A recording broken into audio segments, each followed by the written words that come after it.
एक जंगल में एक ऊंट रहता था। वह बहुत मिलनसार और दयालु स्वभाव का था। उसकी सभी जानवरों से अच्छी दोस्ती थी। वह सबसे हिल मिलकर प्रेम पूर्वक रहता था। एक दिन उस जंगल में एक जेबरा आया। ऊंट जेबरा से दोस्ती करने उसके पास गया।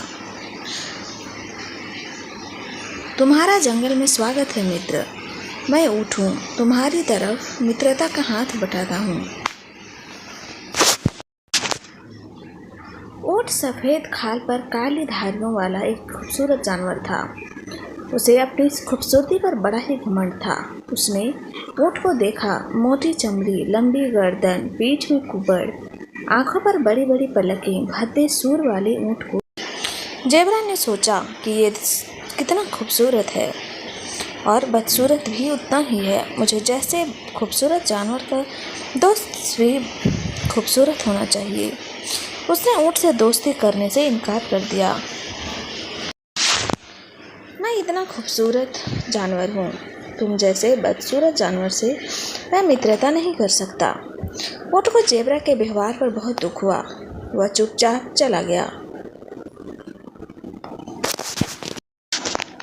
कुछ समय बीतते और गर्मियों का मौसम आ गया।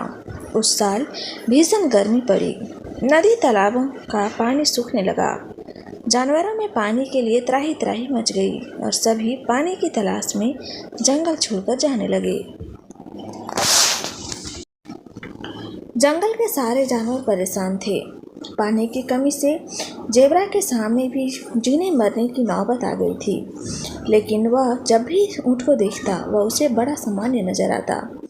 एक दिन उसने ऊंट से पूछा, इतनी भीषण गर्मी में सब पानी को लेकर चिंतित हैं, किंतु तुम चिंतित नजर नहीं आते।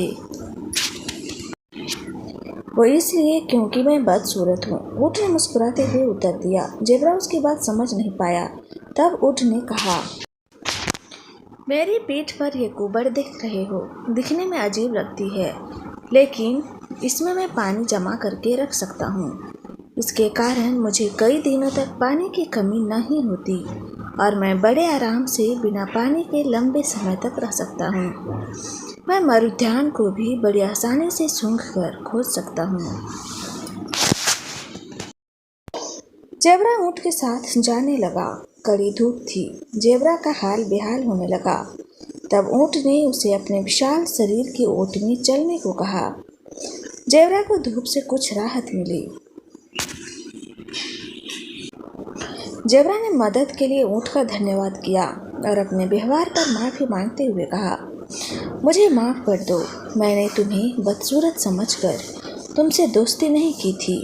मुझे ये नहीं पता था कि जिन अंगों को मैं बदसूरत समझ रहा था वे तुम्हारी शारीरिक विशेषता है और उसी की बदौलत तुम रेगिस्तान में बड़े आराम से रह पाते हो और रेगिस्तान का जहाज कहलाते हो। खूबसूरती और दिखावे पर न जाएं, कई बार बदसूरत चीज़ें भी काम की हो जाती है। तो आपको हमारी ये मॉरल स्टोरी कैसी लगी हमें कमेंट बॉक्स पर सजेस्ट करें और हमारे चैनल को लाइक शेयर और सब्सक्राइब करना ना भूलें। धन्यवाद।